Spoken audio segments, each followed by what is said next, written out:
Canelo and Triple G. Robert, what's going to happen, man? What do you think we're going to see on Saturday night?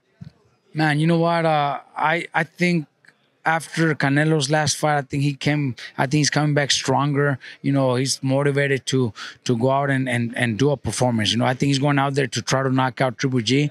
But I also think Triple G could have his last performance, you know, like we've seen before, where this is their last big fight, their last big performance, and they go out and surprise the world. It's happened before. Manny Pacquiao did it, and many more have done. You know, where we might think they should be going towards the end of the career, but they give that last performance, and Triple G might be able to do that. I think that could make a great fight. I think we're gonna see a great fight. I have to pick Canelo, maybe late round stoppage, but it's gonna be interesting to see what Triple G brings to the fight. You think he can really do it then?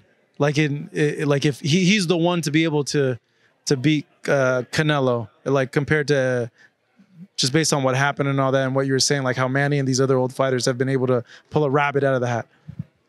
It could happen, man. You know, Triple G's got great jab, great skills, power, insane power. So anything could happen if he lands the right punch. If he just uses the jab and fights smart and controls the fight with the jab, then he could pull off a decision. You know, in boxing, man, you know, it's full of surprises, man. You always have to give that, especially somebody like Triple G. It's not like it's a mismatch. It's a very close fight. So can Triple G pull it off? Of course. Do I think Canelo wins? I think Canelo wins, and I think Canelo wins maybe by late round stoppage. But I wouldn't be surprised if Triple G surprises the world. You know, you bring up some good points. The first two fights were really, really close. But I get the sense like fans, because of Golovkin's age and the Murata fight, they think it is a mismatch, that Canelo's just too young, too strong, and he's going to just plow through him. That's the way I see it too, because of his last performance, you know, but you know, like I said, there's always that one last fight, especially against Canelo, who they have that you know, that rivalry, two fights, you know, where most of the people thought Triple G won the first. The second was very close, but yeah, maybe people think Canelo won. So maybe they're like 1-1. So Triple G is gonna bring out the best out of him to give his last performance. So it could turn out to be one of the great fights that we've seen this year. For you, looking into the future, who's the one guy that you think like, nah, Canelo needs to fight this guy? I would love him to fight Benavidez. I would love to see him fight Benavidez. That's the fight. Yeah. What else? You know, people might say Charlo or whatever. The rematch against Bivol or Zurdo Ramirez. Benavidez is the fight I would love to see him fight. You know, it's a tough fight, very difficult. I think Benavidez is a great fighter. I think Benavidez could actually beat Canelo, but it would be a great fight. That's the fight I would love to see, definitely. The dad, senior, feels that fight won't ever happen. And then Canelo said too, like he doesn't want to fight any more Mexicans. You know what? Canelo, at this point, he calls the shots. And he also has a little bit of pride. And, he, you know, they're talking shit. They say this, they say that. So I'm never going to give him the opportunity. You know, he's the cash cow. You know, he's the money guy, the one everybody wants to fight. So he could pick. And, you know, there's so many European guys. There's so many American guys. There's so many black guys that he could fight that, you know, he could fight for another 5 years if he wants to, and he doesn't have to fight a Mexican. You know, that's what he's choosing to do. I don't blame him either. You know, he could do whatever he wants. But would we want to see him fight, you know, somebody like Benavidez? 100%. That's the fight that I would love to see. So hopefully he does give it to us one day. Yeah, I think that's the biggest fight that can be made for him. You know, I don't know. You brought up a good point. Maybe part of him is like, this guy's been talking a lot of trash. I'm not going to give him a fight. You know, but on the other part, like me, like not me, but like the fan perspective, like, dude, this is boxing. You're supposed to fight everybody. Like what, you know, like it's a sport. Everybody plays everybody. Everybody fights everybody. Like, how could you say like, I'm not going to, you know, fight this guy? Like, I get where he's coming from to the whole, I don't want to put another Mexican down and stuff like that. I get that, you know, but then like the sport part of me is also like, well, everyone's supposed to fight everybody. I think it's more about, oh, you guys have been saying this about me, so I don't even want to give you that opportunity to make money. I think it's more in that direction, but he doesn't have to fight Mexicans if he doesn't want to. He could do the fights with so many fighters out there, American, African Americans. He could. Europeans, whatever, there's so many fights out there for him, and he's still a big draw. He still makes all the money in the world, so he doesn't have to please anybody. But no rematch with Bivol, right? Yeah. I think he's gonna want to do it. Well, he's gonna want to do it, but is it smart for him to do it? Well, I think he will do it. You know what? You know why? Because he also has pride, and I also believe that a lot of things happen in boxing training camps. Every fighter has something going on in the training camp that the world doesn't know.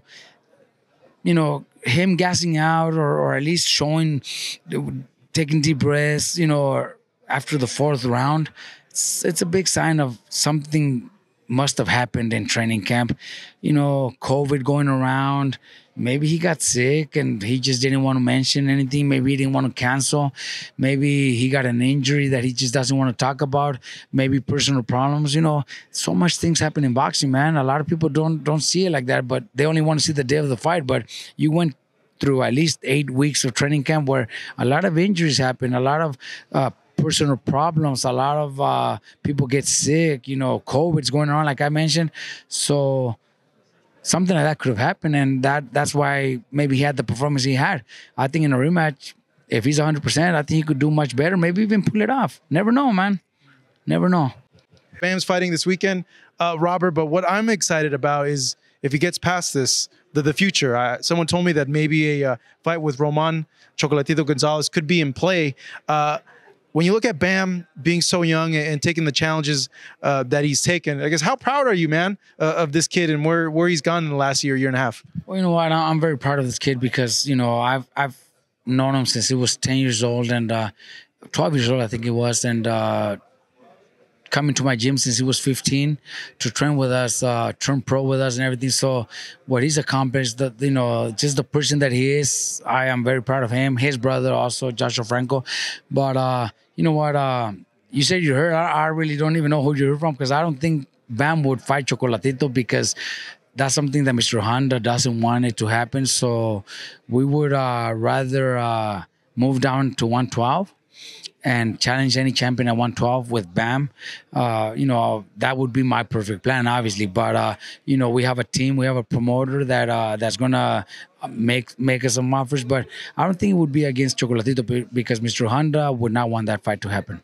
Would you want that fight? As a fan, I want it. But would you guys want it, or is it something where like he doesn't want to fight him because he looks up to him so much? I would love that fight, obviously, but I would prefer Joshua Franco to fight Chocolatito. Chocolatito's gonna fight Gallo, and we're thinking Chocolatito, but what if Gallo beats him? So it doesn't matter. Whoever wins, they still have a lot left. If win or lose, either of them could fight Franco. Franco's WBA champion, and we're working on something coming for him in the next few weeks. We should know. We should be finalizing something big for him. So if he was to fight one of those guys, win or lose, whoever it is, there's still big fights. Bam, I would prefer him get down to 112 and challenge any champion at 112. Yeah, that's the other thing. He's having fights above his weight. Why not just, I guess, make the move complete and go up to the weight instead of the 112 division? Well, because there's also those fights there. A Gallo Estrada fight, it's also there, that we have to consider. Obviously, that's why Eddie Hearn keeps mentioning that because we do have to consider those fights. They're big fights, and do I think he could beat Gallo? I do believe so. I think Bam could beat Gallo, and I would love that fight.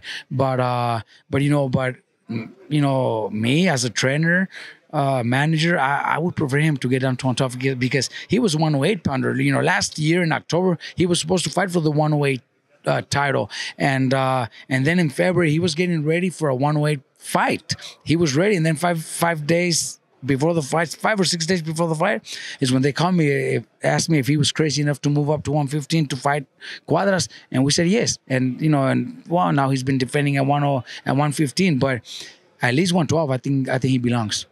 When you compare Bam to like the other fighters you've had, like where does he rank? You know what? Talent wise, he's one of the best, man. I can't. I don't care about business wise, because obviously a welterweight is totally different to a flyweight. The purses are not the same, the money's not the same, it's never been the same, so it never will be the same.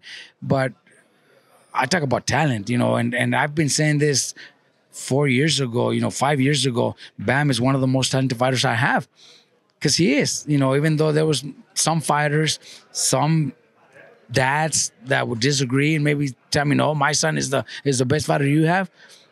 I think Bam is one of the best fighters I have, and I have guys like Joshua Franco, Jose Ramirez, who still in a great level in boxing, who will be fighting for the titles sometime next year, but when it comes to talent, I think talent wise, Bam is great. It's crazy to see like how he's willing to challenge himself this early on. Usually a lot of fighters like to play it safe and they don't want to go into those fights for fear of losing the undefeated, but also, I deserve $1 million or more for these types of fights. And Bam's like, screw it. I'm just going to go into these fights. And like what he's doing is he's solidifying his leg. He's already, you can make the argument, he's already, for what he did, he's already a Hall of Famer because of what he did in the last year.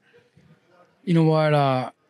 Nobody thought he could do something this soon, and now that he did it, and it's just man, it's just the beginning. He's only 22.